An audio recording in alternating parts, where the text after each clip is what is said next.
इथं उपस्थित असलेल्या सर्व शेतकऱ्यांचं स्वागत आणि तसंच ॲग्रोविजनतर्फे इथं उपस्थित असलेले पदाधिकारी त्यांचं सुद्धा स्वागत आहे. आजचा जो विषय आहे तो विषय कृषी क्षेत्रात ड्रोन तंत्रज्ञानाचा वापर कसा करावा. आपण सर्वांनी ड्रोनबद्दल ऐकलेलं आहे. शेतीसाठी ड्रोनचा वापर कसा करावा या संदर्भात मी आपल्याला काही गोष्टी सांगणार आहे. हे सांगत असताना मी या सादरीकरणामध्ये प्रामुख्याने कुठल्या बाबीचा उल्लेख करणार आहे, कुठल्या बाबीवर बोलणार आहे किंवा आपण कुठल्या बाबीवर माझ्याशी संवाद साधू शकता किंवा चर्चा करू शकता. यामध्ये शेती संदर्भात एकंदरीतच जे काही डिजिटल तंत्रज्ञान आहे ते कुठल्या प्रकारचं तंत्रज्ञान आहे. डिजिटल तंत्रज्ञान हा एक फार मोठा विषय आहे आणि ड्रोन हा डिजिटल तंत्रज्ञानाचा एक भाग आहे. पण ड्रोन व्यतिरिक्त इतर कुठले डिजिटल तंत्रज्ञान आहे. त्यानंतर ॲग्रोव्हिजन आणि शेतीसाठी ड्रोन यांचा काय संदर्भ आहे, काय संबंध आहे याविषयी सुद्धा मी थोडक्यात सांगेल. ड्रोनचा वापर शेतीमध्ये केल्यानंतर आपणाला काय फायदे होतात आणि ड्रोनचा वापर शेतीसाठी जर करायचा असेल तर आपल्यासमोर कुठली आव्हाने आहेत त्याचीसुद्धा आपण माहिती घेऊया. ड्रोन हे उपकरण आहे, त्याचे विविध प्रकार आहे. तर शेतीसाठी आपण जेव्हा ड्रोन वापरतो तेव्हा त्या ड्रोनचे विविध कुठले प्रकार आहे त्याविषयीसुद्धा आपण माहिती घेऊया. ड्रोनचा प्रामुख्याने वापर सध्या शेतीमध्ये हा फवारणीसाठी करण्यात येतो. मग फवारणीसाठी आपण जेव्हा ड्रोनचा वापर करतो तेव्हा वेगवेगळे कुठले घटक लक्षात घ्यायला पाहिजे त्याची माहिती घेऊया. महाराष्ट्रातील महात्मा फुले कृषी विद्यापीठ आणि इतर कृषी विद्यापीठांनी सुद्धा शेतीसाठी ड्रोनच्या वापरामध्ये काही काम केलेले आहेत. मी महात्मा फुले कृषी विद्यापीठामध्ये कार्यरत होतो, त्यामुळे मी महात्मा फुले कृषी विद्यापीठाचे या संदर्भात काही उपक्रम आणि शेतकरी त्या उपक्रमाचा फायदा कसा घेऊ शकतील ते सांगतो. त्यानंतर ड्रोनच्या वापरासंदर्भात शासनाचे काही उपक्रम आहे त्या उपक्रमाविषयी माहिती देतो. ड्रोनच्या वापरण्यासाठी शासनाने काही आपणाला प्रोत्साहनसुद्धा दिलेले आहेत. त्या प्रोत्साहन आणि त्या प्रोत्साहनाचा आपल्याला कसा उपयोग होऊ शकतो त्या संदर्भात माहिती आपण घेऊया. आणि त्यानंतर ड्रोन ही एक आधुनिक तंत्रज्ञान आहे. आपण त्यांना भविष्यातील तंत्रज्ञान असं म्हणतो. जरी आपण ड्रोनचा वापर चालू केलेला आहे पण ड्रोनच्या वापराचं भविष्यामध्ये फार मोठ्या गोष्टी आहेत. त्या संदर्भात आपण भविष्यातील दृष्टिकोनसुद्धा आपण जाणून घेऊया. तर या साधारणतः 1-1.25 तासाच्या सादरीकरणामध्ये मी आता आपणाला हे जे विषय सांगितले त्या विषयावर आपण चर्चा करणार आहोत. सर्वप्रथम शेतीसाठी डिजिटल तंत्रज्ञान. आपण जेव्हा डिजिटल तंत्रज्ञान असं म्हणतो त्या तंत्रज्ञानाचे अनेक भाग आहेत, अनेक घटक आहेत. ओके, डिजिटल तंत्रज्ञान हे एक आधुनिक प्रकारचं तंत्रज्ञान आहे. त्या डिजिटल तंत्रज्ञानाचा वापर आपण दैनंदिन जीवनामध्ये करतो आहे. जसं मोबाईल ॲप्लिकेशन आहे, हे एक डिजिटल तंत्रज्ञान आहे. त्यानंतर आपण विविध उपकरणे वापरतो, शेतीसाठी असेल, आपल्या दैनंदिन कामासाठी असेल, त्यामध्ये सुद्धा डिजिटल तंत्रज्ञानाचा फार मोठ्या प्रमाणामध्ये वापर केला जातो. आपण उपग्रह माहीत आहे, उपग्रहसुद्धा एक डिजिटल तंत्रज्ञानाचा भाग आहे. याशिवाय अनेक तंत्रज्ञान आहेत की जसं सेन्सर्स आहेत, संवेदके आहेत. त्यानंतर आपण इंटरनेट ऑफ थिंग्स म्हणतो. त्यानंतर काही स्वयंचलित उपकरणे आहेत, स्वायत्त उपकरणे आहेत, रोबोटिक्स आहेत, ड्रोन आहेत, मोबाईल ॲप्लिकेशन आहेत, संगणकीय प्रणाली आहेत. हे सर्व जे आहेत ते डिजिटल तंत्रज्ञानामध्ये त्याचा अंतर्भाव होतो. आणि हे डिजिटल तंत्रज्ञान आपण विकासाच्या विविध क्षेत्रामध्ये वापरतो. जसं वाहतूक असेल, ट्रान्सपोर्टेशन आहेत, मेडिकल आहेत, वैद्यकीय शास्त्र आहेत, एज्युकेशन आहेत, शैक्षणिक शास्त्र आहेत. त्याचसोबत या सर्व तंत्रज्ञानाचा वापर आपण शेतीसाठी सुद्धा करू शकतो. तर आणि तो वापर चालूसुद्धा झालेला आहे. पण आजचा आपला विषय ड्रोन आहे. ड्रोन हे एक प्रकारचं डिजिटल तंत्रज्ञान आहे आणि या डिजिटल तंत्रज्ञानाचा आपण शेतीसाठी कसा वापर करतो आहे ते आपण बघूया या सादरीकरणामध्ये. आणि मी सर्वप्रथम तुम्हाला सांगितलं आहे की ॲग्रोव्हिजन हा जो कार्यक्रम आहे त्या कार्यक्रमामध्ये साधारणतः त्या काळातले जे महत्त्वाचे विषय आहेत, आधुनिक विषय आहेत, आधुनिक तंत्रज्ञान आहेत, त्यावर ते चर्चासत्र घडवून आणतात, त्यावर प्रदर्शनंसुद्धा भरवतात आणि आपणाला इथं अनुभव आलेलाच असेल.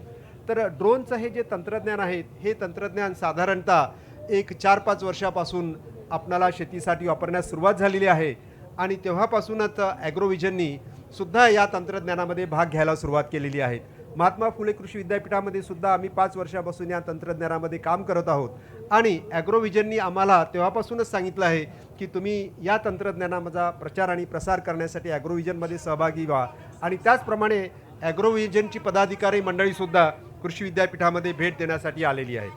तर सर्वप्रथम श्री नितीनजी गडकरी रस्ते वाहतूक आणि महामार्ग मंत्री यांनी 28 सप्टेंबर 2021 रोजी महात्मा फुले कृषी विद्यापीठाला भेट दिली आणि त्या भेटीदरम्यान त्यांनी सांगितलं की ड्रोनचं जे तंत्रज्ञान आहे ते कृषीसाठी शेतीसाठी वापरण्याला एक सुलभ तंत्रज्ञान मला दिसते आहे.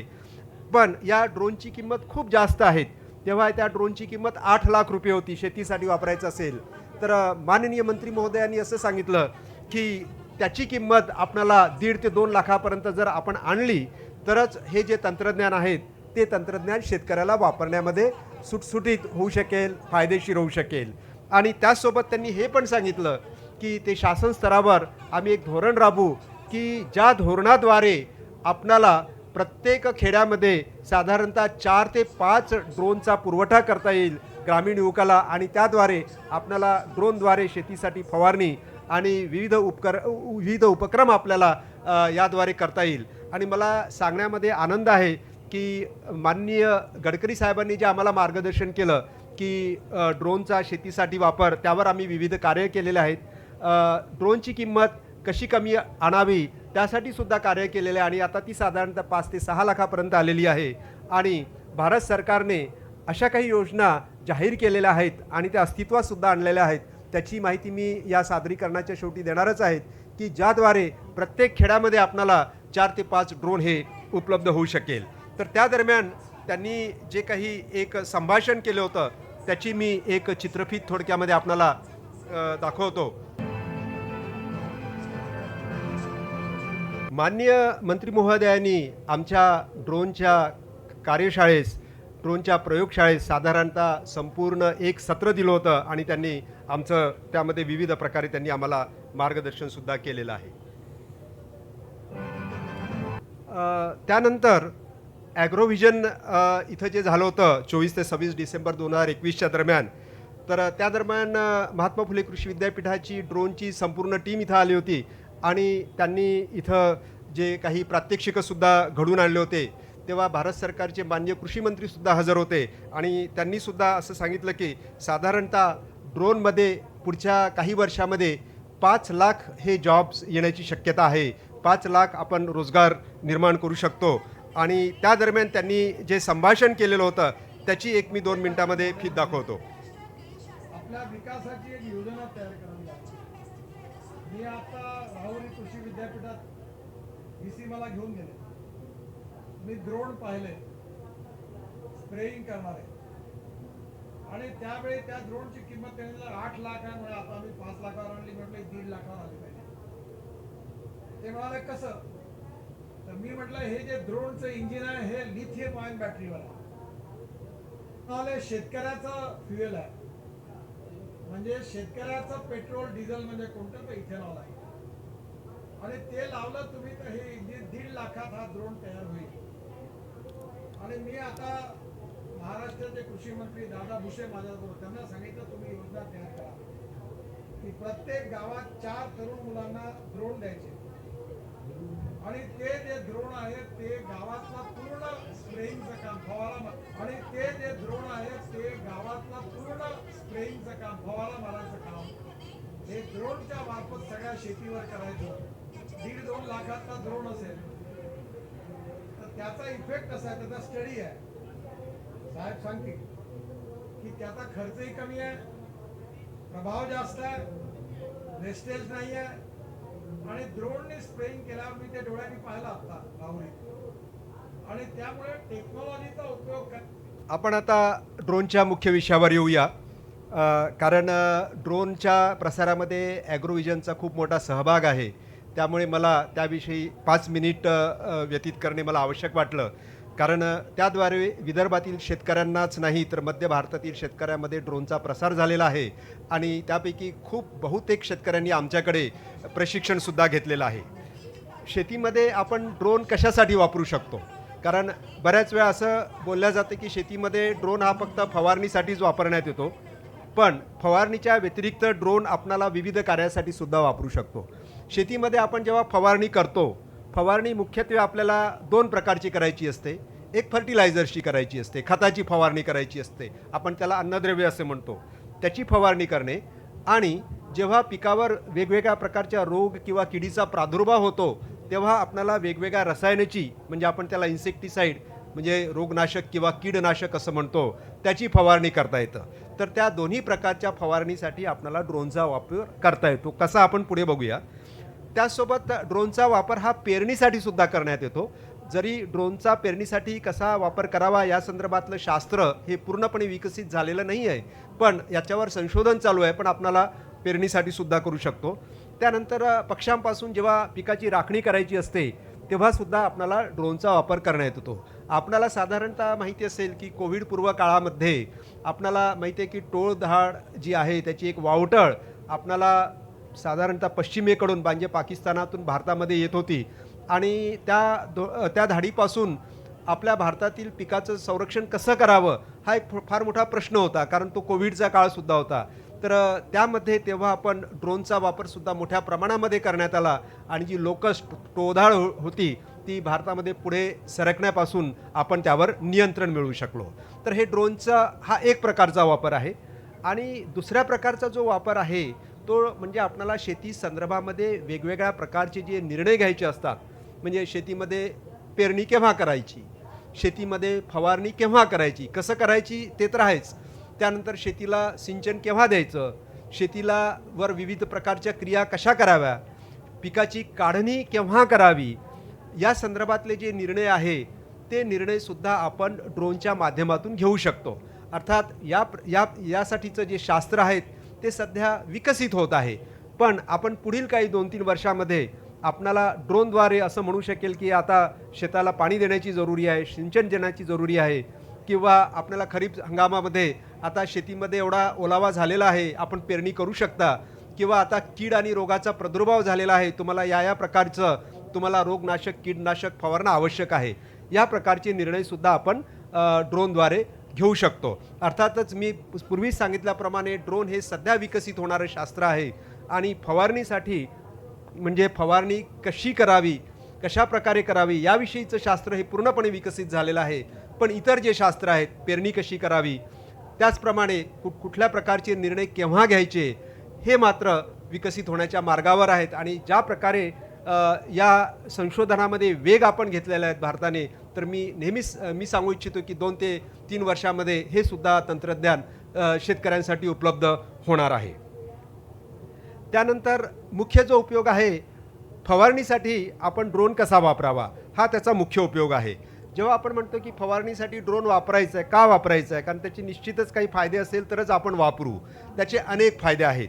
तर त्यापैकी एक महत्त्वाचा फायदा असा आहे की ड्रोनद्वारे आपण जेव्हा रसायनाची फवारणी करतो, हे रसायने जे आहेत ते म्हणजे थोडक्यात विषच आहेत एक प्रकारचं.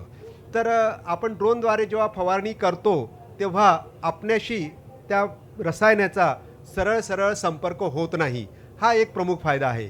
याचं एक उदाहरण म्हणजे आपण जेव्हा नॉर्मली साधारणतः ड्रोन आपण जी फवारणी करतो शेतामध्ये, एक तर आपल्याकडे पाठीवरचा नॅपसॅक स्प्रेयर असतो, त्या फवारणी यंत्राद्वारे फवारणी करतो, किंवा ट्रॅक्टर चलित किंवा पॉवर टिलर चलित जे पॉवर स्प्रेयर असतात त्याद्वारे आपण फवारणी करतो. तर दोन्ही प्रकारची फवारणी करत असताना आपला म्हणजे मनुष्याचा, मानवाचा जे मजूर जरी असतील तर ते मानवच आहेत, त्यांचा रसायनाशी थेट संपर्क येतो आणि त्या रसायनाची जर योग्य प्रकारे हाताळणी केली नाही तर ते हानिकारकसुद्धा ठरू शकते. आपणाला परत माहिती आहे की 4-5 वर्षापूर्वी यवतमाळ जिल्ह्यामध्ये फवारणी करत असताना 2 मजुरांचा दुर्दैवाने मृत्यू झालेला आहे. तर आपणाला थेट संपर्क होत नाही, त्यामुळे ड्रोनद्वारे फवारणी ही सुरक्षित होऊ शकते. ड्रोनद्वारे फवारणी जी आहे त्याची क्षमता अधिक आहे. म्हणजे ड्रोनद्वारे आपण जेव्हा फवारणी करतो तेव्हा एका दिवसामध्ये कमीत कमी 10 ते 15 एकरवर आपल्याला फवारणी करता येतं. पण ट्रॅक्टरद्वारे आपण ती फवारणी फक्त 2 ते 3 एकरवर करतो. नॅपसॅक स्प्रेयरद्वारे एकाच एकरवर करू शकतो. पण ड्रोनद्वारे ही जी फवारणी आहे आपण एकाच वेळी 10 ते 15 एकरवर करू शकतो. त्याचा एक फायदा होतो. जर आपण मनुष्यचलित फवारणी यंत्राने जर फवारणी केली तर एका दिवसात 1 एकरनी फवारणी करतो. आपलं खूप मोठं क्षेत्र असेल, संपूर्ण क्षेत्राची फवारणी होतपर्यंत रोगाचा प्रादुर्भाव हा खूप झालेला असतो. मग आपला पिकाचा जो आहे, पिकाचा आपल्याला उत्पादन मिळत नाही, पिकाचा थोडक्यामध्ये नाश होतो, पीक जळून जातं. तर ड्रोनद्वारे आपण एकाच दिवसात 10 ते 15 एकरची फवारणी करत असल्यामुळे रोगाचा प्रादुर्भाव आपण होण्यापासून रोखू शकतो आणि अर्थातच आपल्या उत्पादनामध्ये वाढ होते. त्यानंतर ड्रोनद्वारे जी फवारणी आहे ती आपणाला एक तंतोतंत काटेकोरपणे करता येतो. इंग्लिशमध्ये त्यांना आपण असं म्हणतो विथ प्रिसिजन. तर ती करत असल्यामुळे आपल्याला कीटकनाशकाची सुद्धा साधारणतः 25% बचत होऊ शकते. आणि जेव्हा आपण कीटकनाशक एक प्रकारचं रसायन आहे, जेव्हा रसायनाची बचत होते तेव्हा आपण पर्यावरणाला आपण हानी पोहोचत नाही. आपणाला जी आहेत रसायनं खरेदी करण्यात आपल्याला बचतसुद्धा होतो. म्हणजे त्याचे अजून अनेक फायदेसुद्धा आहेत. पाण्याची बचत फार मोठ्या प्रमाणावर होतं, कारण आपण जेव्हा ड्रोनद्वारे फवारणी करतो एक एक सूक्ष्म जे आहेत व्हॉल्यूम लागतं आपल्याला, आपण त्याला अल्ट्रा व्हॉल्यूम म्हणतो, आणि 90% पाण्याची बचत होत असते. आणि ही एक फार मोठी बचत आहे, कारण आपण फवारणी करत असताना आपल्याला माहिती आहे की एका एकरवर साधारणतः 400-500 लिटर पाणी पाहिजे असते. जर आपल्याला नॅपसॅक स्प्रेअरद्वारे फवारणी करायची असेल, पॉवर स्प्रेअरद्वारे 200-300 लिटरची पाण्याची आवश्यकता असते. आणि आपण जर ड्रोनद्वारे फवारणी केली तर आपल्याला 10 ते 20 लिटर पाण्याचीच आवश्यकता आहे, त्याची आपल्याला बचत होते. आणि त्याचप्रमाणे सध्या जरी आपल्याला हे ड्रोन फार क्लिष्ट वाटत असेल, हवेत उडणारं वाहन आहे, आपल्याला ते हाताळायला भीती वाटतं, पण मी असं सांगेल की आमच्या अनुभवावरनं हे एक तसं योग्य प्रकारचं प्रशिक्षण घेतलं तर एक वापरण्याला सुटसुटीत आहे, देखभालीला सुद्धा सुटसुटीत आहे. आपण जर ट्रॅक्टर किंवा पॉवर टिलर चलित जर पॉवर स्प्रेअर घेतला तर आपल्याला माहिती आहे त्यामध्ये कशा प्रकारची निगा व काळजी घ्यावी लागते. निश्चितच त्यापेक्षा कमी निगा व काळजी आपल्याला ड्रोनचं जे फवारणी यंत्र आहे त्याची आपल्याला घेता येतं. आणि दुसरी एक महत्त्वाची गोष्ट म्हणजे ग्रामीण कृषी उद्योजकता आहे त्याला चालना मिळू शकतो. म्हणजे ड्रोन आहे, मग मी सांगितलेलं आहे की शासनाचं जी मनोधारणा आहे किंवा शासनाचं जे धोरण आहे त्यामध्ये प्रत्येक खेड्यामध्ये पुढील काळामध्ये 4 ते 5 ड्रोन आपल्याला दिसायला पाहिजे. म्हणजे आपल्याला ग्रामीण भागातील जे तरुण आहेत ते उद्योगासाठी पुढे येतील, ड्रोनद्वारे ते फवारणी करतील. मग ड्रोन हे उपकरण असल्यामुळे त्याची देखभाल, निगा, काळजी कशी करावी त्यावर काही जे आहेत ते आपण दुकानं उघडू शकू. म्हणजे एकंदरीतच ग्रामीण उद्योजकतेला चालना मिळेल. जसं ट्रॅक्टरचं पूर्वी होतं, आपल्याला ट्रॅक्टरपूर्वी आपण सगळं जे आपण शेतीमधील जे कार्य आहेत ते आपण बैलचलित करत होतो किंवा मनुष्यचलित होती. तर तेव्हा आपल्याला काही ग्रामीण भागात उद्योग बिलकुल दिसायचे नाही, पण ट्रॅक्टर आले, उद्योगधंदे थोडे थोडे विकसित व्हायला लागले तालुकाच्या पातळीवर. पण जेव्हा ड्रोन प्रत्येक खेड्यात जाईल, खेड्याच्या पातळीवर मात्र हे उद्योगधंदे विकसित होत जाईल. आणि दुसरी गोष्ट म्हणजे ड्रोन हे एक डिजिटल तंत्रज्ञान आहे आणि डिजिटल तंत्रज्ञानाद्वारे आपण शेती केली तर ती निश्चितच आपल्याला आकर्षक अशा प्रकारची शेती राहील. म्हणजे आता बऱ्याच वेळा आपण म्हणतो की ग्रामीण भागातील युवक जे आहेत ते शहरी भागाकडे जातात आणि त्यामध्ये चूक असं काहीच नाही. कारण कसं आहे की शहरी भागामध्ये ज्या नोकऱ्या आहेत त्या आपणाला अगदी सोप्या, सुटसुटीत आणि व्यवस्थित आकर्षक असतात. पण ग्रामीण भागामधील कार्य जे आहेत ते फार कठीण आहेत. आपल्याला चिखलामध्ये काम करावं लागतं, रात्री काम करावं लागतं आणि जनावरापासून संरक्षण करून घ्यावं लागत असतं आणि अशा प्रकारे हे क्लिष्ट काम आहे. पण आपण जर ड्रोनद्वारे हे काम करू शकलो तर आपल्याला सगळ्यापासून संरक्षण मिळतं आणि ड्रोन हे एक आकर्षक उपकरण आहे. त्यामुळे आपण ड्रोनचा शेतीमध्ये जर उपयोग केला तर एक आकर्षक शेतीला आपण जे आहेत ते आपण प्रोत्साहन देऊ शकतो. पण अशाचे जर एवढे अनेक फायदे आहेत तर काही आव्हानंसुद्धा असतात. कारण ड्रोन जी आहे ती आत्ता जी आहे ते शास्त्र प्रगत होत आहे. मी याचं आपणाला काही उदाहरणं देईल की जेव्हा ठिबक सिंचन पद्धत जी आहे 1980-85च्या काळामध्ये भारतामध्ये वापरायला आली होती तर त्या ठिबक सिंचन पद्धतीचे सुद्धा अनेक फायदे होते. पाण्यामध्ये 50% पेक्षा जास्त बचत, उत्पादनामध्ये वाढ, उत्पादनाच्या गुणवत्तेमध्ये वाढ, असे अनेक फायदे होत होते. आणि शासनाने तेव्हा आपल्याला 90% शासकीय अर्थसहाय्यसुद्धा देत होते. तरी पण आपल्याला ठिबक सिंचन पद्धत ही म्हणावी तशी वेगाने शेतकऱ्यामध्ये प्रसारित होत नव्हती, कारण त्यामध्ये काही आव्हानं होते. त्या आव्हानाचा आपण सामना केल्याशिवाय ते तंत्रज्ञान शेतामध्ये आणलं आणि त्यामुळे अर्थातच ते शेतामध्ये ज्या अपेक्षित वेगाने ते प्रसार व्हायला पाहिजे होता तो झाला नाही पण मग मात्र हळूहळू आपण त्या आव्हानावर सामना केला आणि आत्ता आपणाला माहीत आहे की ठिबक जे तंत्रज्ञान आहे ते तुम्हाला डाळिंब पीक असेल, संत्रा असेल, वेगवेगळ्या प्रकारची फळझाडं आहेत त्यामध्ये 100% आपण सिंचनाची पद्धत म्हणून वापरतो. बऱ्याचशा ज्या आहेत फुलं आहेत, त्यानंतर भाजीपाला आहेत, तिथंसुद्धा 60 ते 70% क्षेत्रावर ठिबक सिंचन वापरलं जातं. तर आता ते एवढं प्रगत झालेलं आहे कारण आपण त्या तंत्रज्ञानाचा जो आव्हान आहे त्यावर आपण सोल्युशन्स काढले आणि त्याचा आपण योग्य रीतीने मुकाबला केला. त्याचप्रकारे ड्रोनचं सुद्धा एक तंत्रज्ञान आहे. ड्रोनच्या तंत्रज्ञानाचे अनेक फायदे आहेत, पण ड्रोनच्या तंत्रज्ञानामध्ये एक गोष्ट निश्चितच घडून आणली की जी ठिबक सिंचन तंत्रज्ञानामध्ये झाली नाही. ठिबक सिंचन तंत्रज्ञानामध्ये ती सुरुवातीला शासनाने फक्त अर्थसहाय्य दिलं, पण ड्रोनच्या तंत्रज्ञानामध्ये तसं नाही आहे. ड्रोनच्या तंत्रज्ञानामध्ये शासन अर्थसहाय्य देत आहेत, त्याचप्रमाणे ज्या काही तांत्रिक बाबी आहेत त्या तांत्रिक बाबीवर सुद्धा काही मार्गदर्शक सूचना करायचं काम शासन स्तराने स्वतः चालू केलेलं आहे.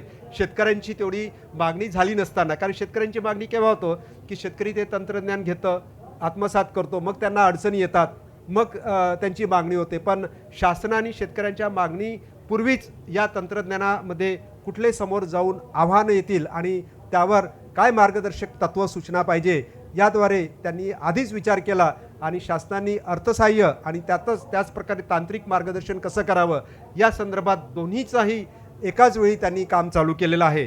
त्यामुळे नक्कीच ड्रोनचा जो वापर आहे शेतीमध्ये मी असं म्हणेल की वेगाने होईल. पण सध्याच्या परिस्थितीमध्ये जे काही आपणाला त्याच्यासमोरचे आव्हानं आहे ते एक म्हणजे की ड्रोनची उड्डाण वेळ आणि नियंत्रण अंतर. म्हणजे ड्रोन सध्या आपण हवेमध्ये उडवला आणि जो शेतकऱ्यांना शेतीसाठी वापरायला सुटसुटीत अशा प्रकारचा ड्रोन आहे तो ड्रोन हवेमध्ये फक्त सध्या 15 मिनिटच उडू शकतो. म्हणजे एक वेळा आपण उड्डाण केलं तर आपणाला जे काही कार्य करायचं आहे, फवारणी करायची आहे, पेरणी करायची आहे किंवा काही निरीक्षण करायचं आहे किंवा काही नकाशे काढायचे आहेत ते आपल्याला 15 मिनिटामध्येच आटपावं लागतात. 15 मिनिटानंतर आपल्याला ड्रोन हा खाली घ्यावा लागतो. याचं कारण असं आहे की ड्रोन हे एक बॅटरी चालित उपकरण आहे आणि ड्रोनवरची जी बॅटरी आहे ती लिथियम प्रो किंवा लिथियम आयन प्रकारची असते आणि ती 15 मिनिटच फक्त चालू शकते. आणि आपण असं म्हणू की एकाच्या ऐवजी 2 बॅटऱ्या घ्याव्यात, पण मग 2 बॅटऱ्या किंवा अधिक बॅटरीज वापरल्या तर ड्रोनचं वजन वाढतं आणि त्यामुळे परत वेळ कमी होतो. तर ती एक प्रमुख मर्यादा आहे सध्या, त्यावर अर्थातच काम चालू आहे. त्यानंतर दुसरं म्हणजे आपल्याला त्याचं नियंत्रण अंतर जे आहे, एक साधारणतः असं म्हणतात की ड्रोन आपण इतक्या दूरपर्यंत न्यावा की आपण स्वतःच्या डोळ्यांनी तो बघू शकू, कारण आपल्याला माहिती पाहिजे, नाहीतर ड्रोन कुठंतरी झाडाला जाऊन आदळेल, कुठंतरी जाऊन पडेल. तर सध्या ते एक अंतर 1 किलोमीटर आहे, पण मला असं वाटतं की ते काही तसं आव्हान नाही आहे. आपल्या भारतातील शेतं हे फार छोटे छोटे आहेत, 1 किलोमीटर लांबीचं शेत नसतं, त्यामुळे ती तशा प्रकारची समस्या नाही आहे. बॅटरीचं मी तुम्हाला सांगितलेलंच आहे. बॅटरीचं आयुष्य जे आहे ते आपण ड्रोन चालवायला सुरुवात केल्यावर ते एका वेळी 15 मिनिट चालतं आणि त्यानंतर आपल्याला बॅटरी ही खाली ड्रोन खाली बोलून ती रिचार्ज करावी लागते आणि बॅटरी आपण फक्त 400 वेळा रिचार्ज करू शकतो. त्यानंतर बॅटरीचं लाईफ संपते. आपण त्याला 400 सायकल म्हणतो. जसं मोबाईलची बॅटरी असते, मोबाईलची बॅटरी कधीतरी संपते आपली, ती साधारणतः 1000-2000 वेळेला रिचार्ज केल्यानंतर तिचं लाईफ कमी कमी होत जातं आणि 3 ते 4000 वेळा रिचार्ज झाल्यावर ते आपल्याला मोबाईलची बॅटरी बदलावी लागते. त्याचप्रमाणे ड्रोनची बॅटरी आहे, एका वेळी 15 मिनिट चालतं आणि त्यानंतर आपण त्याचा वापर हा साधारणतः 400 वेळा करू शकतो. त्यानंतर आपल्याला ड्रोनची बॅटरी आहे ती बदलावी लागतं. त्यानंतर जी काही आपली रसायने आहेत, पेस्टिसाइड्स किंवा केमिकल्स किंवा खते, ती आपल्याला शासनाकडनं प्रमाणित करून घ्यावी लागतात. आपण सध्या रसायने वापरतो, नॅपसॅक स्प्रेअर असेल किंवा आपण ट्रॅक्टरद्वारे चलित पॉवर स्प्रेअर असेल, तर ती सगळी प्रमाणित असतात, स्टँडर्डाईज झालेली असतात. कारण ही रसायने केमिकल्स आहेत, पॉयझनस आहेत, विष आहेत, तर ती प्रमाणित केल्याशिवाय आपल्याला वापरता येत नाही. आपल्याला बऱ्याच शेतकऱ्यांना माहिती असेल की काही प्रकारची रसायने नंतर काही कालावधीने उपलब्ध होत नाही, कारण त्याचं प्रमाणीकरणाचं जे लायसन्स असतं, प्रमाणपत्र, ते संपलेलं असते आणि प्रमाणित झाल्याशिवाय आपण आणू शकत नाही. आणि प्रमाणित ही प्रक्रिया आहे ती तशी क्लिष्ट प्रक्रिया आहेत. म्हणजे जे काही आपल्याला उद्योगधंदे आपल्याला विकतात तर त्यांना ती शासनाकडनं प्रमाणीकरण करून घ्यावी लागते. तर आपल्याला कुठलंही केमिकल जर ड्रोनद्वारे वापरायचं असेल तर ते सुद्धा प्रमाणित करून घ्यावं लागतं. आणि सध्या मात्र शासनाने याबाबत एक मात्र निर्णय घेतलेला आहे की जी रसायनं आपण प्रचलित फवारणी यंत्रांनी म्हणजे नॅपसॅक स्प्रेअर किंवा पॉवर स्प्रेअरनी वापरू शकतो, ती सध्या आपण ड्रोननी सुद्धा वापरू शकतो. तर ती आपल्याला त्यांनी परवानगी दिलेली आहे. पण त्याचप्रमाणे ज्या रसायन उत्पादक कंपन्या आहेत त्यांना त्यांनी सांगितलेलं आहे की तुम्ही ही ड्रोनच्या वापराद्वारे सुद्धा प्रमाणित करून घ्या. कारण एक माहिती आहे की आपल्याला ट्रॅक्टर असेल किंवा नॅपसॅक स्प्रेअर असेल ते जमिनीवरनं धावणारं किंवा चालणारं यंत्र आहेत आणि ड्रोन जे आहेत ते हवेतून फवारणी करणारे यंत्र आहेत.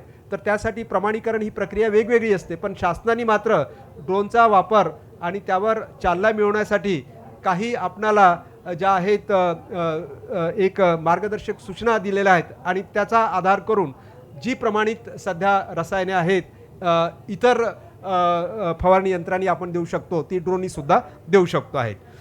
ड्रोनचा प्राथमिक खर्च अधिक आहे. तर आपण त्या आधीच्या व्हिडिओमध्ये पाहिलेलंच आहे की सुरुवातीला तो 9 ते 10 लाखापर्यंत होता, नंतर तो 7 ते 8 लाखापर्यंत आलेला आहे, आता तो 5 ते 6 लाखापर्यंत आलेला आहे. तर तो प्राथमिक खर्च साधारणतः सर्वसामान्य शेतकऱ्यांना देणं हे संभवत नाही. त्यासाठी शासनाने आर्थिक अनुदानसुद्धा दिलेलं आहे. तर ते अनुदान हे 50% पर्यंत आहेत विविध योजनेच्याद्वारे आणि काही योजनेच्याद्वारे ते जवळपास मोफतसुद्धा आहेत. त्याचं मी तुम्हाला या सादरीकरणाच्या शेवटी सांगणारच आहे. कुठल्याही आधुनिक तंत्रज्ञानाचा सुरुवातीचा खर्च हा अधिकच असतो. अगदी ट्रॅक्टर म्हटलं तरी अधिकच होता. ट्रॅक्टरला सुद्धा सुरुवातीला अनुदान होतं, ते अजूनही ट्रॅक्टरचं अनुदान आहे. आपल्याला माहिती आहे की 50% ते 75% पर्यंत अनुदान आहे. तर आपल्याला कुठलंही चांगलं तंत्रज्ञान असेल तर शासन हे आपल्याला अर्थसहाय्य देत असते. तसंच ड्रोनच्या तंत्रज्ञानावर सुद्धा शासनाने अर्थसहाय्य दिलेलं आहे. पण तो खर्च कोणावर तरी आहे, शासनावर आहे. तर त्याचा जो खर्च अधिक आहे तर त्यावर सुद्धा संशोधनाद्वारे काम आपणाला जे आहेत खर्च कमी कसा करता येईल त्यावर काम चालू आहे. नंतरची एक गोष्ट म्हणजे कनेक्टिव्हिटी. आपण जे इंटरनेट कनेक्शन असं म्हणतो. ड्रोन जे आहेत एक स्वायत्त उपकरण आहेत. म्हणजे स्वायत्त उपकरण म्हणजे की आपण जमिनीवर ड्रोन ठेवला आहे, त्याच्यामध्ये रसायनं भरली आहेत आणि त्याला एक प्रकारचे आपण काही सूचना दिलेल्या आहेत, तर तो स्वतःहूनच शेतात जातो, स्वतःहून फवारणी करतो, स्वतःहून वापस येत असतो. मी तुम्हाला याबद्दल काही चित्रफित दाखवणार सुद्धा आहे मी तुम्हाला.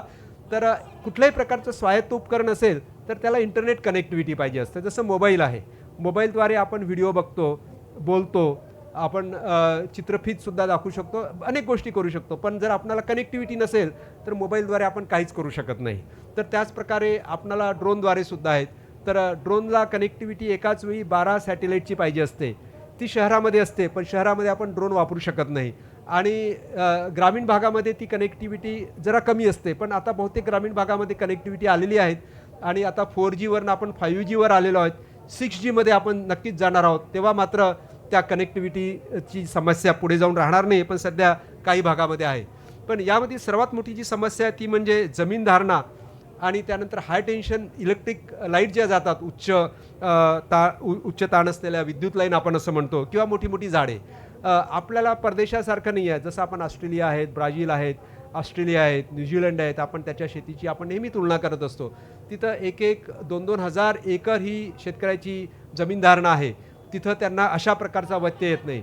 आपल्यामध्ये अगदी पश्चिम महाराष्ट्रात तर अगदी अर्धा एकरच ही जमीन धारणा असते आणि तरी पण त्यांना प्रगत तंत्रज्ञान वापरायचं असते. आपल्या या भागामध्ये 4 ते 5 एकर किंवा 20 ते 25 एकरपर्यंत जमीन धारणा आहेत आणि तरी ती कमीच आहेत.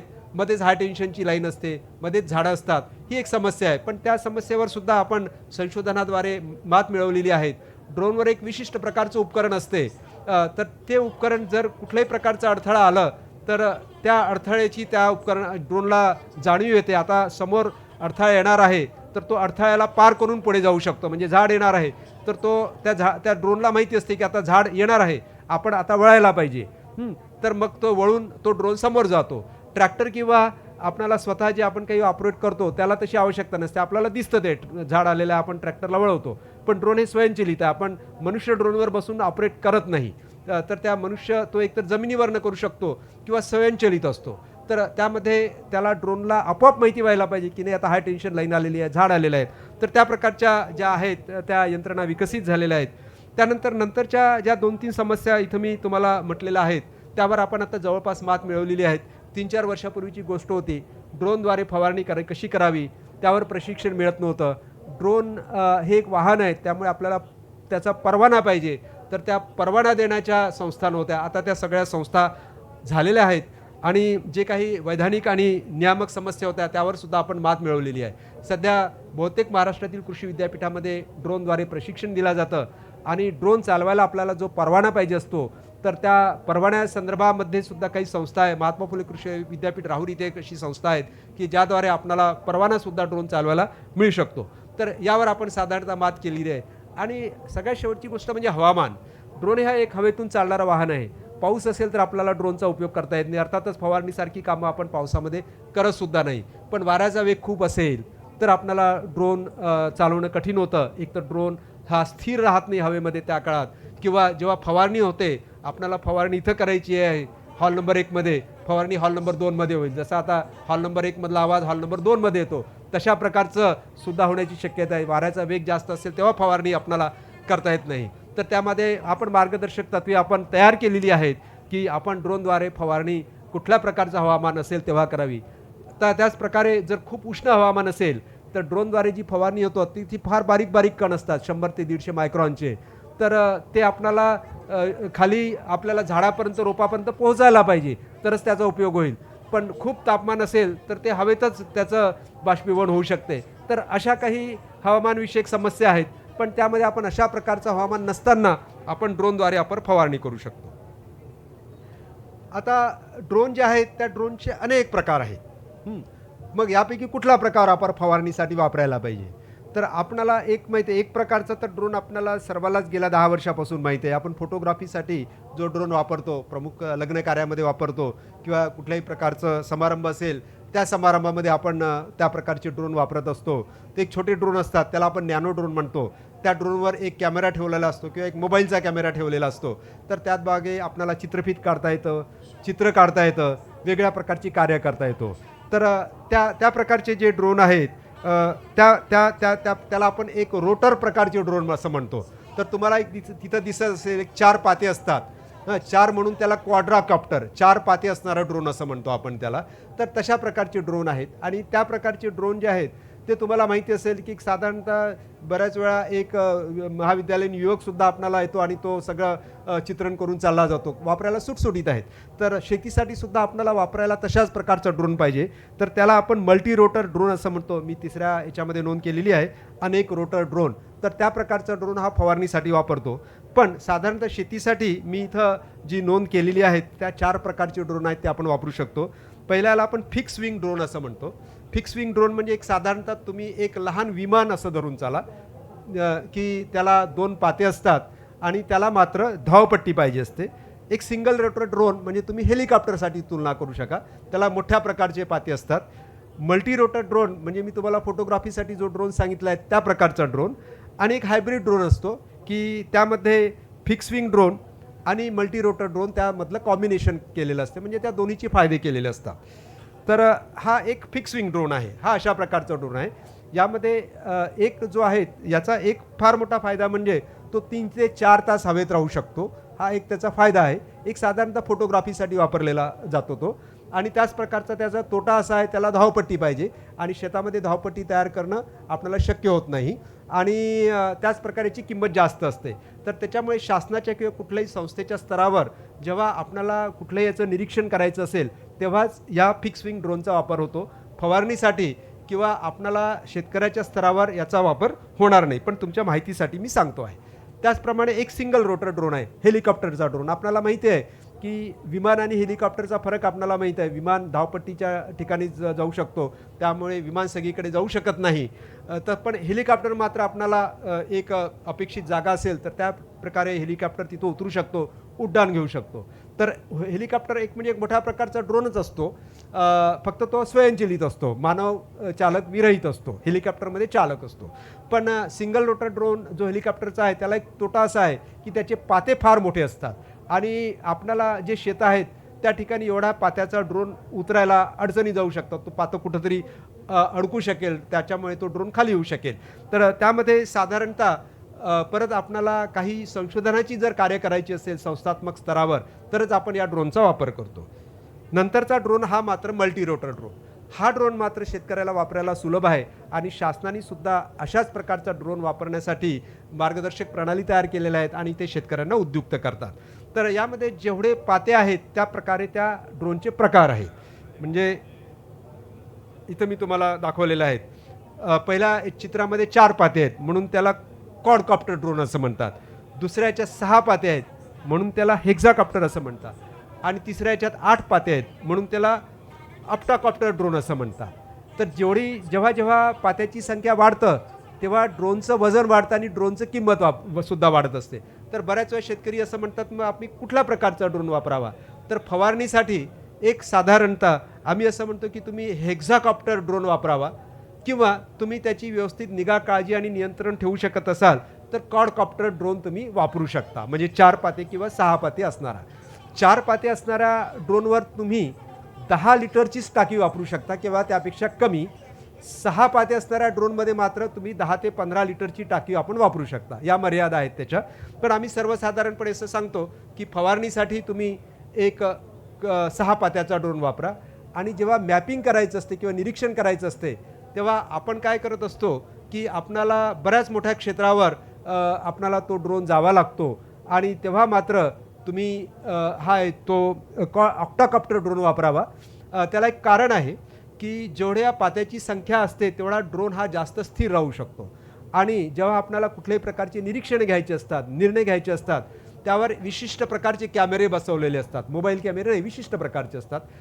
त्या कॅमेऱ्याची किंमत साधारणतः खूप असते, 20 लाखाच्या वर असते. आणि त्या प्रकारचे ड्रोन हे स्थिर पाहिजे असते, चुकून तो पडायला नाही पाहिजे. पडला तर ड्रोनला फार प्रॉब्लेम होत नाही. ड्रोन स्वस्त असतो त्या दृष्टीने 6 ते 7 लाखाचा. पण त्यावर बसवलेला कॅमेरा 20 ते 40 लाखाचा असतो, तो बिघडतो. तर त्याच्यामुळे साधारणतः जेव्हा कुठल्याही प्रकारचं निरीक्षण घ्यायचं असते ते अर्थात आपण शासकीय स्तरावर करत असतो किंवा संस्थात्मक स्तरावर करत असतो तर तेव्हा आपण ऑक्टाकॉप्टर ड्रोन वापरावा. पण शेतकऱ्यांच्या स्तरावर मात्र तो ड्रोन चुकून खाली पडला तर एखादं पातं जे आहे खराब होईल पण त्या टाकीला काही फार होत नाही. तर एक हेक्झाकॉप्टर प्रकारचा ड्रोन वापरावा. कारण या प्रकारचे प्रश्न आम्हाला अनेक वेळा येत असतात. हेच मी परत तुम्हाला दाखवलेले आहेत. त्यानंतर एक हायब्रिड ड्रोन आहे. तर हायब्रिड ड्रोनमध्ये साधारणतः फिक्स विंग ड्रोन म्हणजे विमाना प्रकारचे ड्रोन आणि आपले नेहमीचे ड्रोन आहेत पात्याचे ड्रोन, त्या दोघांचे एक कॉम्बिनेशन असते. त्यामुळे याला धावपट्टी पाहिजे नाही आणि एकाच वेळी तो 2 ते 3 तास उडू शकतो अशी क्षमता असते. तर अशा प्रकारचे ड्रोन विकसित करण्याचं काम चालू आहे. महात्मा फुले कृषी विद्यापीठामध्ये सुद्धा अशा प्रकारचा एक ड्रोन आहे. तर हे ड्रोनचे एक विविध प्रकार आहे आणि ड्रोनचं एक वर्गीकरणसुद्धा आहे. तर वर्गीकरण हे साधारणतः त्या ड्रोनच्या वजनाप्रमाणे केलं जातं. आणि हे एक लक्षात घेणं महत्त्वाचं आहे किंवा यासाठी की शासन वेगवेगळ्या प्रकारचं जे अनुदान देत असतं किंवा आपणाला ड्रोन वापरायला ज्या वेगवेगळ्या प्रकारच्या आपणाला परवानग्या लागतात त्या ड्रोनच्या वजनावर आधारित आहे. तर त्यामुळे ड्रोनचं आपणाला वजनावर आधारित वर्गीकरण कसं करावं ते सुद्धा आपणाला माहिती पाहिजे. एक नॅनो ड्रोन आहे, त्याचं वजन 250 ग्रॅमपेक्षा कमी असते, त्याला आपण नॅनो ड्रोन असं म्हणतो.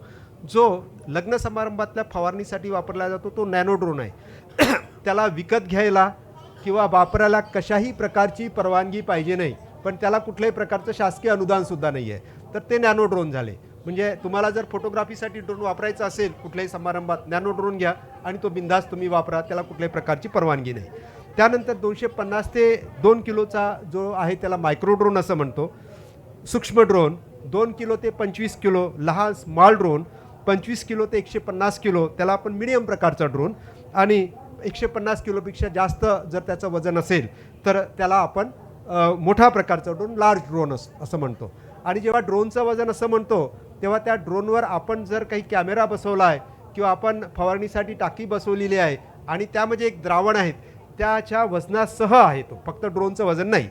तर आपल्याला जेव्हा फवारणी करायची असते तेव्हा एक 10 लिटर 15 लिटर किंवा 20 लिटरच्या आपल्याला त्यामध्ये टाक्या असतात. टाकी प्लॅस्टिकची असते, त्याचं वजन जास्त नसते, पण त्यामध्ये आपण रसायनं भरतो, त्या रसायनाचं वजन जास्त असतो. तर एक साधारणतः ते लहान ते मध्यम कॅटेगरीमध्ये असतात. म्हणजे आपल्याला फवारणीसाठी ड्रोन वापरतो तो एक जो आहे स्मॉल कॅटेगरीचा असतो किंवा मीडियम कॅटेगरीचा असतो. त्याला मात्र आपल्याला विकत घ्यायला आणि त्याचप्रमाणे त्याची नोंदणी करायला आणि तो वापरायला आणि तो ज्यांनी वापरायचा असेल त्याला परवाना मिळवावा लागतो. तर या विविध प्रकारच्या परवानगीची मात्र त्याला आवश्यकता आहे. सूक्ष्म जो ड्रोन आहे त्यामध्ये एक शेतकरी स्तरावर जर आपल्याला काही निरीक्षणं करायची असेल तर तो सूक्ष्म प्रकारचा ड्रोन वापरू शकतो. परंतु सध्या शेतकरी स्तरावर आपण अजून ते तंत्रज्ञान वापरत नाही. पण साधारणतः फवारणीसाठी स्मॉल ड्रोन आणि मीडियम ड्रोन हे आपण वापरतो आणि मार्केटमध्ये बाजारामध्ये सुद्धा फवारणीसाठी अशा प्रकारचे ड्रोन उपलब्ध आहेत. पण मात्र ते ड्रोन घेताना आपल्याला काही प्रकारच्या परवानग्या वगैरे आहेत, त्याची मी तुम्हाला माहिती नंतर सांगणारच आहे. फवारणीसाठीचा ड्रोन हा साधारणतः अशा प्रकारचा दिसतो. तर त्यामध्ये तुम्हाला पाते दिसेल, मोटार दिसेल, बॅटरी दिसेल, त्यानंतर एक फवारणी यंत्रणा दिसत आहे तुम्हाला. यामध्ये 4 फवारणीसाठीचे नोझल्स आहेत. उजव्या बाजूला 2 आहेत, डाव्या बाजूला 2 आहेत. एक टाकी दिसत आहे तुम्हाला पांढऱ्या रंगाची, त्या टाकीमध्ये आपण रसायन ठेवू शकतो. एक साधारणतः हे त्याचे विविध भाग आहेत आणि त्यामध्ये फवारणीसाठी म्हणून ज्या काही त्याच्यामध्ये आपण सुधारणा घडवून आणलेल्या आहेत, त्यामध्ये एक टाकी आहे फवारणीसाठीची. त्यानंतर आपणाला स्प्रेइंग आर्म आहेत, ज्यावर नोझल्स बसवलेले आहेत फवारणीसाठीचे, त्याचा अंतर्भाव केलेला आहे. आणि सगळ्यात महत्त्वाचं म्हणजे रिमोट कंट्रोल. आपण कुठल्याही प्रकारचं, तुम्हाला माहिती आहे की रिमोट कंट्रोलवर एखादं खेळणं असते आणि रिमोट कंट्रोलद्वारे आपण त्याच्यावर आपण नियंत्रण घेऊ शकतो. तसंच फवारणीचा जो ड्रोन आहे त्याला एक रिमोट कंट्रोल असतो. त्या रिमोट कंट्रोलचे मात्र इथं 2 काम आहेत. एक म्हणजे आपण स्वतः तो आपण वापरू शकतो, वर नेऊ शकतो, खाली नेऊ शकतो, आडवा उभा कसाही, त्याचा वेग कमी करू शकतो, त्याची उंची कमी करू शकतो जमिनीपासूनचं, इत्यादी कार्य करू शकतो. पण त्याचप्रमाणे आपल्याला हे करायचं नाही, पण ड्रोननी आपोआप फवारणी करायची असेल तर आपल्याला काही प्रकारच्या सूचना द्याव्या लागतात. म्हणजे त्या सूचना म्हणजे माझं शेत कुठं आहे त्याची नोंदणी करायची असते. आपल्याला माहिती आहे की GPS मध्ये आपण एकमेकाचं लोकेशन शेअर करतो. त्याचप्रमाणे आपल्याला इथं आपल्या शेताचं लोकेशन देता येतं. कुठल्या क्षेत्रावर फवारणी करायची असते त्याचा एक नकाशा काढायचा असतो.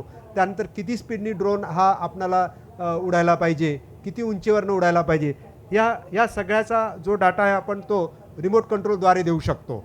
आणि मग एकदा आपण स्टार्ट केलं की तो ड्रोन उडतो, वापस येतो, या सगळ्या गोष्टी होतात. ते मी तुम्हाला दाखवणारच आहे. तर त्याच्यामुळे याचं हे जे आहेत रिमोट कंट्रोलर, हा फक्त ड्रोन उडवायला, वर खाली उजवीकडे डावीकडे करायला किंवा त्याचा जो आहे वेग त्यावर नियंत्रण करायलाच उपयोगी नाही, पण त्यावर आपण या सगळ्या प्रकारचा जर डाटा दिला तर तो स्वायत्तपणे उडू शकतो. त्यामुळे त्याचा एक रिमोट कंट्रोल हा एक फार मोठा महत्त्वाचा आहे. आणि आता आपण जेव्हा ड्रोन फवारणीसाठी वापरतो, मग फवारणीसाठी वापरत असताना आपणाला कुठकुठल्या ज्या आहेत काळजी घ्यावी लागतो किंवा त्याच्या कुठकुठल्या स्टेप्स आहेत त्याची आपल्याला माहिती असणं आवश्यक आहे. जसं आपण नॅपसॅक स्प्रेअरद्वारे फवारणी करतो तर आपल्याला माहिती आहे की तो नॅपसॅक स्प्रेअर जो आहे तो आपल्याला चेक करावा लागतो, त्यामध्ये आपल्याला द्रव्य भरावं लागतं, पाठीवर घ्यावं लागतं वगैरे वगैरे. तसंच ट्रॅक्टरद्वारे फवारणी करायचं असतो, त्यामध्ये सुद्धा आपल्याला विविध प्रकारच्या क्रिया पार पाडाव्या लागतात. त्याचप्रमाणे ड्रोनद्वारे जी फवारणी करायची असते त्यामध्ये सुद्धा विविध प्रकारच्या क्रिया पार पाडाव्या लागतात. आपणाला साधारणतः सुरुवातीला क्लिष्ट वाटेल, पण तसं नाही आहे. जसं ट्रॅक्टरद्वारे फवारणी करत असताना सुरुवातीला आपल्यालाही क्लिष्ट वाटेल, अरे किती गोष्टी कराव्या लागतात, पण जेव्हा ट्रॅक्टर आपण त्यामध्ये आपण अनुभव मिळवला तर आपल्याला सहजगत्या आपण ते करतो. त्याचप्रकारे ड्रोनचं सुद्धा आहे. जसं आपण एखाद्या वेळेस कार शिकतो आपण, तेव्हा आपल्याला अरे बापरे किती प्रकारच्या क्रिया कराव्या लागतात, गिअर आणि अशा ज्या आहेत. पण नंतर कालांतराने जेव्हा आपल्याला अनुभव मिळतो, आपण इतक्या सहजतेने कार चालवतो की आपल्याला ती कार चालवली असं सुद्धा वाटत नाही. त्याच प्रकारे ड्रोनचं आहे. सध्या जे आपण ड्रोन हे सध्याचं तंत्रज्ञान आहे, सुरुवातीला आपल्याला कठीण वाटेल, पण जेव्हा तुम्ही यावर अनुभव मिळेल तेव्हा ते सोपं आहे. तर एक 8 प्रकारचं साधारणतः यामध्ये गोष्टी आहेत. एक ड्रोनचं GPS कॅलिब्रेशन करावं लागतं, ते मी तुम्हाला सांगेल. एक उड्डाणपूर्व तपासणी करावी लागते, उड्डाणाचं नियोजन करावं लागतं, ड्रोनच्या टाकीमध्ये फवारणीचं द्रावण भरावं लागतं, त्यानंतर उड्डाणाचे जे काही घटक आहेत ते सेट करावे लागतात, उड्डाणासाठी तो सज्ज झाला आहे की नाही याची खात्री घ्यावी लागते, त्यानंतर एक प्रत्यक्ष उड्डाण आणि उड्डाण झाल्यानंतरच्या गोष्टी. तर आम्ही चित्ररूपीसुद्धा दाखवले आहेत आणि चित्रफितरूपीसुद्धा मी तुम्हाला पुढे दाखवणार आहे. GPS कॅलिब्रेशन आहे. GPS कॅलिब्रेशन एक महत्त्वाचं याच्यासाठी आहे की आपण लोकेशन देत असतो. आपले मोबाईल्स हे कॅलिब्रेटेड असतात आणि त्यामुळे त्या लोकेशनद्वारा जिथं दिले आहेत तिथं आपण पोहोचतो. अगदी सुरुवातीच्या काळात तुम्हाला आठवत असेल की कॅलिब्रेशन व्यवस्थित व्हायचं नाही, लोकेशन एक असायचं, आपण दुसरीकडे पोहोचायचं. तर मात्र ड्रोनद्वारे तसं न व्हायला जे लोकेशन दिलेलं आहेत त्याच ठिकाणी त्याच शेतावर ड्रोन देण्यासाठी एक त्याचं कॅलिब्रेशन करावं लागतं. आपण लोकेशन दिलं आहे आणि दुसऱ्याच्या शेतामध्ये जाऊन रसायनाची फवारणी झाली आहे तर आपल्यामध्ये भांडणं होतील, तर ते टाळायचं असेल तर त्याचं एक GPS कॅलिब्रेशन करायचं असेल.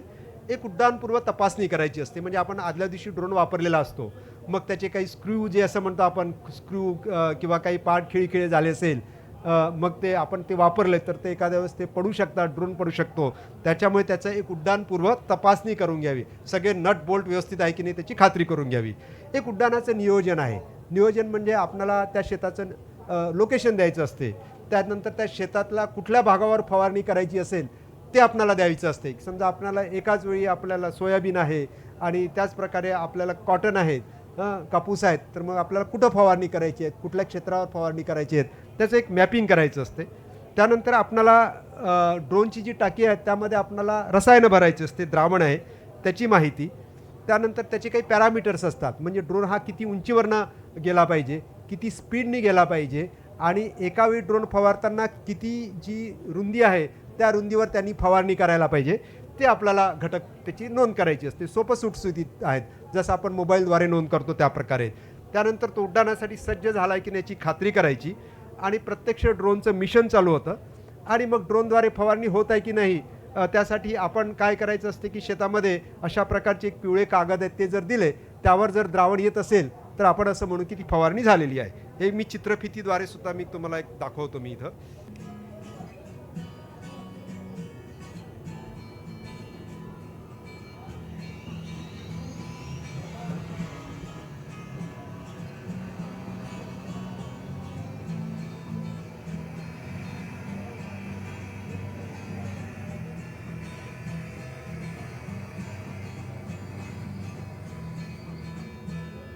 या संपूर्ण 8ही पायऱ्या मी तुम्हाला एका छोट्या चित्रफितरूपी दाखवलेल्या आहेत आणि या सगळ्यांची जर आपण काळजी घेतली तर ड्रोनद्वारे फवारणी ही अतिशय कार्यक्षमपणे होऊ शकतं. तर शेतकऱ्यांच्या शेतावर जी प्रत्यक्ष फवारणी केली आहे त्याची पण मी चित्रफित दाखवेल तुम्हाला. आम्ही कांद्यावर फवारणी करण्यासाठी ड्रोन वापरलेला आहे. त्याचं एक प्रात्यक्षिक आहे. सुरुवातीच्या काळात फार गर्दी व्हायची, एखाद्या ठिकाणी आम्ही ड्रोन घेऊन गेलो तर, आता होत नाही. याचा अर्थ असा आहे की ड्रोनचं तंत्रज्ञान आता बहुतेकांना अवगत झालेलं आहे. सुरुवातीच्या काळात आम्हाला ड्रोन शेतकऱ्यांच्या शेतावर नेताना गर्दीवर नियंत्रण ठेवण्यासाठी स्वयंसेवक बोलवावे लागायचे. तर मी एक साधारणतः फवारणीसाठी ड्रोन कसा वापरावा या संदर्भामध्ये तुम्हाला सांगितलेलं आहे.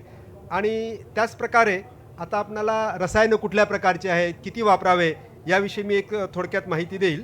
ड्रोनचे अनेक उपाय आहेत, पण त्याविषयी मी फार साधारणतः बोलणार नाही, कारण आपल्याला फवारणीसाठीचा ड्रोन हा एक महत्त्वाचा आहे. फवारणीसाठी जेव्हा आपण ड्रोन वापरतो त्यामध्ये ड्रोन तर आपण मार्केटमधनं घेतो, त्यानंतर ड्रोनवर नॉझलसुद्धा बसवलेले असतात. पण ते कशा प्रकारचे असावे, कारण आपण जेव्हा एखाद्या वेळेस कुठले उपकरण घेतो, आपला मोबाईल घेतो, टी व्ही घेतो, कॉम्प्युटर घेतो, आपल्याला काही गोष्टी माहिती असणं मात्र आवश्यक आहे. तर त्याच प्रकारे ड्रोनसाठी सुद्धा आहे. तर ड्रोनमध्ये जो नॉझल असतो तो एक काळजी घ्यायची की तो anti drift flat fan type असायला पाहिजे, की तो त्या नॉझलद्वारे आपली योग्य प्रकारे फवारणी होते. त्यानंतर त्या नॉझलवरनं किती प्रवाह यायला पाहिजे, तर तो 0.3 ते 0.6 एका लिटर एवढा एका मिनिटाला असायला पाहिजे. त्यानंतर त्या नॉझलचा कोन किती असायला पाहिजे, तो 60 ते 120, कारण ड्रोन हा वर असतो, फवारणी करत असताना असा एक कोन तयार असतो, त्या कोनचा अँगल किती असायला पाहिजे, तो 60 ते 120 डिग्री. आणि जेव्हा आपल्याला टाकी असते त्या टाकीमधनं नॉझलमध्ये जे पाणी जातं त्यासाठी एक छोटासा पंप असतो प्रेशर द्यायला, दाब द्यायला. तर तो किती दाब द्यायला पाहिजे, तर तो 2 ते 3 एवढा दाब द्यायला पाहिजे. कारण या गोष्टीची माहिती असणं आवश्यक असतं, कारण बऱ्याच प्रकारचे ड्रोन्स हे आहेत ते आपण इथंच असेंबल करतो, मग वेगळ्या प्रकारचा त्यांनी पंप वापरला असेल, मग आपण असं म्हणतो फवारणी योग्य झालेली नाही आहे या प्रकारे. त्यानंतर फवारणी यंत्रणा आहे. तर फवारणी यंत्रणेवर आपण जे नॉझल्स आहेत ते वेगवेगळ्या प्रकारे बसू शकतो. एक म्हणजे ते सरळ जे आहेत, मग मी तुम्हाला दाखवले आहेत, उजवीकडे एक बूम असते, डावीकडे एक बूम असते आणि दोन्ही बूमवर 2-2 नॉझल बसवलेले असतात, किंवा सरळ प्रॉपेलर पात्याच्या खाली नॉझल बसवलेले असतात. तर अशा प्रकारची व्यवस्था आपण घेतली तरी चालेल. नॉझल्सची संख्या ही 4 ते 6 असावी, त्यापेक्षा जास्त नको आणि त्यापेक्षा कमी पण नको. 6 म्हणजे हेक्साकॉप्टर ड्रोन असेल तर प्रत्येक पात्याच्या खाली एक एक नॉझल असू शकते, किंवा त्यापैकी फक्त 4 पात्याच्या खाली नॉझल असू शकते. क्वाड्राकॉप्टरमध्ये तर प्रत्येक पात्याच्या खाली. आणि जर आपण बूम वापरले तर डावीकडे 2, उजवीकडे 2, किंवा डावीकडे 3, उजवीकडे 3. आणि त्याचा एकंदरीतच किती रुंदीवर त्यांनी फवारणी करायला पाहिजे, तर ते 3 ते 6 मीटर रुंदीवर करायला पाहिजे. आणि त्यांनी एक साधारणतः 100 ते 200 मायक्रॉन साईजचं जे आहे थेंब ते द्यायला पाहिजे. हे फवारणीसाठी ड्रोन घेताना या गोष्टी मात्र आपण एक व्यवस्थित लक्षात घ्यायला पाहिजे. इथं आम्ही कोन दाखवलेला आहे आणि जी रुंदी आहे ती पण दाखवलेली आहे इकडच्या चित्रामध्ये. त्यानंतर आपण ड्रोन प्रत्यक्षात वापरताना उंची वेग किती असायला पाहिजे, तर ड्रोनचा वेग हा 4.5 ते 5 मीटर पर सेकंद एवढा ठेवावा. तो कसा ठेवावा तो आपल्याला रिमोटद्वारे आपल्याला माहिती मिळते त्याची. पिकावरील उंची जी आहे ती साधारणतः 1.5 ते 2.5 मीटर असायला पाहिजे. कारण बऱ्याच वेळा मग पिकावर किती उंची असायला पाहिजे, तर कमी उंचीवर ठेवला तर आपणाला पिकाला इजा पोचते. जास्त उंचीवर ठेवला तर आपणाला जे थेंब पिकावर पडतपर्यंत ते विरघळून जातील किंवा इतर अन्य क्षेत्रावर पडेल. तर एक साधारणतः त्यासाठी आम्ही जी मार्गदर्शक तत्त्व तयार केलेली आहेत ती एक 1.5 ते 2.5 मीटर असावी. आणि काही काही व्हेरायटी ज्या असतात लोळणाऱ्या असतात, विशेषतः ऊसासारख्या किंवा ज्या जास्त उंचीच्या असतात, तर त्यामध्ये आपण असं म्हणतो की ड्रोन हा जास्त उंचीवरनं फवारावा आहे. आणि याच्यामध्ये एक सगळ्यात महत्त्वाचा प्रश्न येतो की आपण केमिकल्स किती वापरावी. तर ती साधारणतः सध्याचं जी गाईडलाईन आहे त्यामध्ये आपण इतर कुठल्याही प्रकारच्या आपण फवारणी यंत्रणाद्वारे जेवढं कीटकनाशक वापरतो साधारणतः तेवढंच सध्या वापरावं किंवा त्यापेक्षा फार तर 10% कमी वापरावं, हे प्रमाण आहे, हे लक्षात ठेवायला पाहिजे. बऱ्याच वेळा काय करतात शेतकरी, असं समजतात की आपण नॅपसॅक किंवा ट्रॅक्टरद्वारे जी फवारणी यंत्रणा वापरतो त्यामध्ये जेवढं केमिकल वापरतो त्याच्या अर्ध वापरतो. तसं नाही आहे, कारण हे जे केमिकल्स आहेत तेवढा प्रकारची आपल्याला आवश्यकता असतेच, तर तेवढंच किंवा फार तर 10% कमी असं वापरावं. पाणी किती वापरावं, पाणी मात्र आपण कमी वापरू शकतो. साधारणतः जी प्रारंभिक अवस्था असते सुरुवातीला आपलं जी कॅनापी आहे क्षेत्र व्यापलेलं कमी असते, एक 20 लिटर पाणी हे प्रति हेक्टर वापरावं आणि नंतरच्या काळामध्ये 25 ते 30 लिटर पाणी प्रति हेक्टर वापरावं. तुम्ही पॉवर स्प्रेअरशी तुलना केली तर ते 200 ते 300 लिटर आणि 500 ते 800 लिटर आहे, म्हणजे पाण्याचा एवढा इथं बचत होतो. पर्यावरणमध्ये साधारणतः तापमान 35 ते 40 डिग्री सेंटीग्रेड असताना वापरावं. आर्द्रता 45 ते 55% असताना वापरावं. वाऱ्याचा वेग 3 ते 3.5 मीटर पर सेकंद आणि पावसाळ्यात करावी नाही. तर शेतकऱ्यांना साधारणतः हे मोजायला त्रास जाऊ शकतो, तर यासाठीचंही आपण उपकरणं विकसित केलेलं आहे की शेतकऱ्याला आता माहिती होते की आर्द्रता किती आहे, तापमान किती आहे, वाऱ्याचा वेग किती आहे आणि त्याप्रमाणे शेतकरी ठरवू शकतो किंवा ते मोबाईल ॲपच सांगते की सध्याचं जे हवामान आहे ते फवारणीला योग्य आहे पण की नाही आहे. त्याप्रमाणे आपल्याला काहीच नसेल तर साधारणतः उन्हाळ्यामध्ये 6 ते 10 वाजताच्या दरम्यान फवारणी करावी, दुपारी 3 ते 6 आणि हिवाळ्यामध्ये 8 ते 11 आणि दुपारी 2 ते 5. अशा प्रकारची जी मार्गदर्शक तत्त्वे आपण लक्षात ठेवावी. पण ड्रोन हे प्रगत तंत्रज्ञान आहे, त्या तंत्रज्ञानासोबत आता आम्ही काही मोबाईल ॲप्लिकेशन विकसित केलेलं आहे की ज्याद्वारे शेतकऱ्यांना कळेल की आता फवारणी करायची किंवा नाही. त्यानंतर एक बऱ्याच वेळा असा एक प्रश्न येतो की मोठ्या प्रमाणावर खतामध्ये सांगतो की नॅनो युरिया आलेला आहे, नॅनो DAP आलेला आहे, नॅनो NPK आलेला आहेत आणि हे सगळे इफ्कोचे आहेत.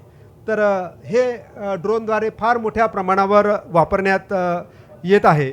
तर त्यासाठीची एक सर्वसाधारण जी सूचना आहे ती अशी आहे की एक 10 लिटर पेलोड म्हणजे 10 लिटर द्रावण घेऊ शकणारी टँक असलेला ड्रोन जो आहे तो आपण 5 मीटर प्रति सेकंद या स्पीडनी जर आपण फिरवला तर 7 मिनिटामध्ये 1 एकरची फवारणी होते. साधारणतः हे याच्यामध्ये बऱ्यापैकी एक प्रमाणीकरण झालेलं आहे.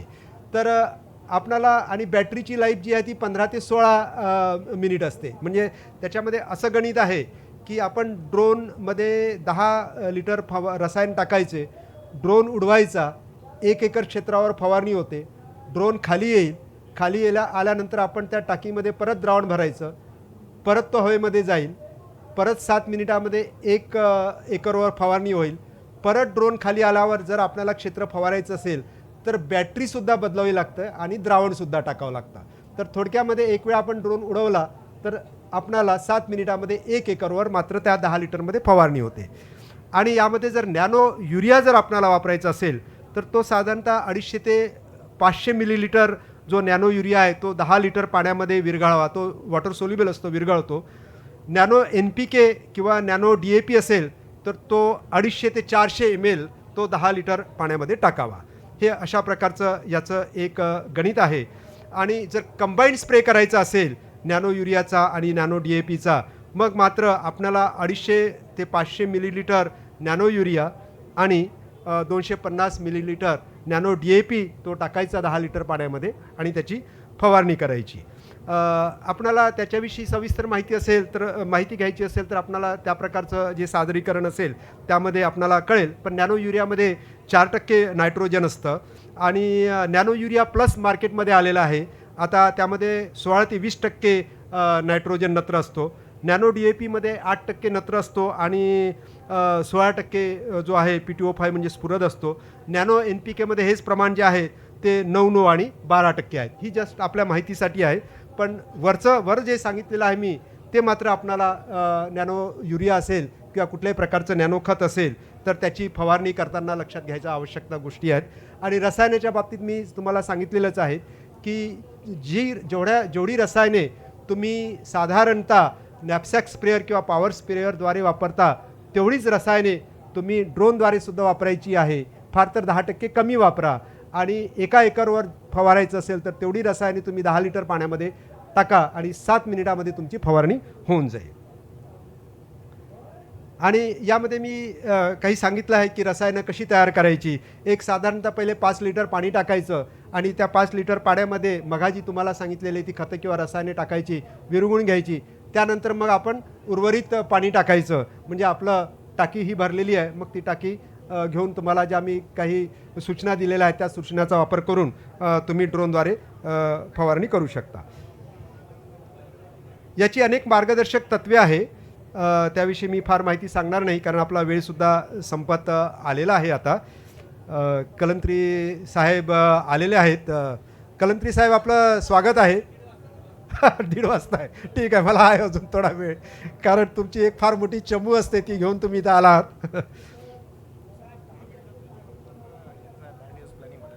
हां ठीक आहे, हां ठीक आहे, ठीक आहे, ठीक आहे, ठीक आहे.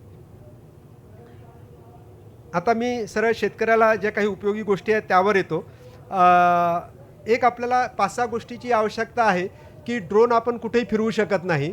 त्यामध्ये शासनाने ग्रीन झोन, येलो झोन आणि रेड झोन असे दिलेले आहेत. त्याची माहिती आपणाला वेबसाईटवर मिळते. वेबसाईटवर तुम्ही बघू शकता तुमचं शेत कुठल्या झोनमध्ये आहे. रेड झोनमध्ये असेल तर तुम्ही फवारणी करू शकत नाही. येलो झोनमध्ये असेल तर तुम्हाला थोड्याशा परवानगी घ्याव्या लागतात. ग्रीन झोनमध्ये असेल तर तुम्ही कुठल्याही प्रकारची परवानगी न घेता ड्रोनद्वारे फवारणी घेऊ शकतात. ड्रोन खरेदी करत असताना तुम्हाला त्याचं टाईपकास्ट प्रमाणपत्र आहे की नाही ते बघावं लागेल. याची मी एक तुलना देतो तुम्हाला. तुम्हाला कुठल्याही प्रकारचं ट्रॅक्टर घ्यायचं आहे, कार घ्यायची आहे, स्कूटर घ्यायचं आहे तर ते जे मॉडेल आहे त्याचं प्रारूप हे शासनाने परवानगी दिलेलं असते. मग तेच बाजारात येऊ शकते. त्याचप्रकारे ड्रोनचं आहे. शासनाने त्या ड्रोनच्या मॉडेलला परवानगी दिलेली असते आणि तेच जे आहेत ते बाजारामध्ये आणू शकतात आणि तेच घेऊ शकतो. ते जर तुम्हाला कुठल्या प्रकारचं मॉडेलला परवानगी दिली आहे की नाही जर बघायची असेल तर शासनाने एक वेबसाईट तयार केलेली आहे. त्यामध्ये तुम्हाला कुठल्या प्रकारच्या ड्रोनच्या मॉडेलला परवानगी आहे ते मिळतं आणि त्या प्रकारे तुम्ही ड्रोन घेऊ शकतो. तसं वाहनाच्या बाबतीमध्ये स्ट्रिक्ट कंट्रोल आहे, तसं ड्रोनच्या बाबतीमध्ये सुद्धा आहे. वाहनाच्या बाबतीत आपल्याला माहिती असते ड्रोन हे आधुनिक तंत्रज्ञान आणि सध्याचं तंत्रज्ञान असल्यामुळे ते मात्र येऊ शकणार नाही. त्यानंतर जसं आपल्याला कुठलंही वाहन घेतलं असेल तर आपल्याला एक रजिस्ट्रेशन नंबर पाहिजे असतो. तसंच ड्रोनला सुद्धा रजिस्ट्रेशन नंबर घ्यायचा असतो. पण ड्रोनचा रजिस्ट्रेशन नंबर घेणं फार सोपं आहे. तुम्ही एकदा टाईपकास्ट प्रमाणपत्र असणारा ड्रोन घेतला आणि त्याच्या इंजिनवर जो नंबर असतो तो तुम्ही वेबसाईटवर टाकला तर तुम्हाला एक त्याचं रजिस्ट्रेशन नंबर सहज मिळतो. ड्रोन उडवण्याचं प्रशिक्षण घेणं आवश्यक आहे. परवाना जसं तुम्हाला कुठल्याही प्रकारचं मोटरसायकल चालवायची आहे, कार चालवायची आहे, ट्रॅक्टर चालवायचं आहे, प्रमाणपत्र परवाना पाहिजे, लायसन्स, तसंच ड्रोनला पाहिजे, तो घेणं आवश्यक आहे. मात्र ते लायसन्स घेण्यापूर्वी 5 दिवसाचं एक प्रशिक्षण घेणं आवश्यक आहे आणि ते प्रशिक्षण परवाना प्राप्त एजन्सीकडनं घ्यायचं आहे. महात्मा फुले कृषी विद्यापीठ राहुरी ही परवाना प्राप्त एजन्सी आहे. आम्ही आत्तापर्यंत 500 जणांना 5-5 दिवसाचं आम्ही प्रशिक्षण देऊन त्यांना परवाना आम्ही दिलेला आहे आणि त्यापैकी 60 ते 70 जे ग्रामीण युवक आहेत त्यांनी फवारणी चं काम चालू केलेलं आहे. याबद्दलची थोडक्यात माहिती दिलेली आहे. आणि त्यानंतरच्या काही शासनाच्या योजना आहेत त्या मी 1-2 ते 3 मिनिटात तुम्हाला सांगतो आणि मग मी इथं थांबतो. मी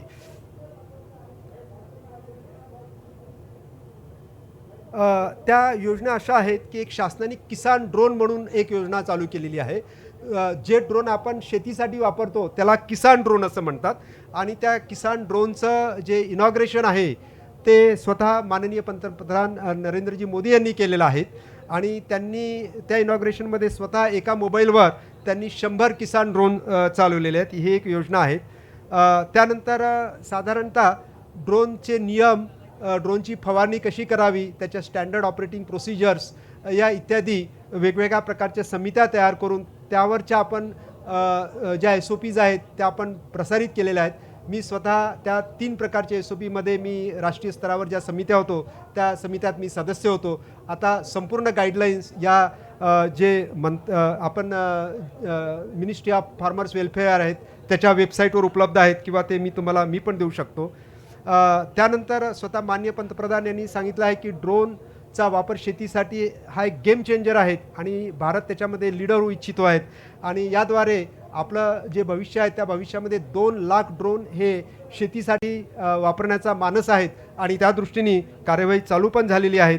आणि यामध्ये एक ड्रोन दीदीचा एक उपक्रम मात्र इथं आलेला आहे. तर त्या ड्रोन दीदीचा उपक्रमामध्ये जे काही कार्यप्रणाली होते ती विकसित करण्यामध्ये माझासुद्धा सहभाग होतात. तर त्यामध्ये 1261 कोटी जे आहेत ते शासनाने यामध्ये घातलेले आहेत आणि 15,000 जे आहेत दीदी त्यांना ड्रोनचं प्रशिक्षण देण्यात येणार आहेत. त्यांना मोफत ड्रोन देण्यात येणार आहेत. त्या दीदीला सहाय्यक पण देण्यात येणार आहेत. त्यांना प्रमाणपत्र पण देण्यात येणार आहेत. एवढा मोठा उपक्रम आहे, तो चालू झालेला आहे आणि इथं फक्त एकच दीदी मला दिसत आहेत, पण तुम्ही इतर दीदींना सांगा की याचा तुम्ही फायदा घ्या आणि त्याद्वारे त्यांना खूप मोठ्या प्रमाणावर रोजगार मिळू शकेल, ते स्वतः कमवू शकणार असे काही उपक्रम आहेत. आणि त्यानंतर एक डिजिटल ॲग्रिकल्चर मिशन चालू झालेलं आहे. त्या मिशनमध्ये ड्रोनद्वारे संपूर्ण शेताचे नकाशे काढण्यात येणार आहेत.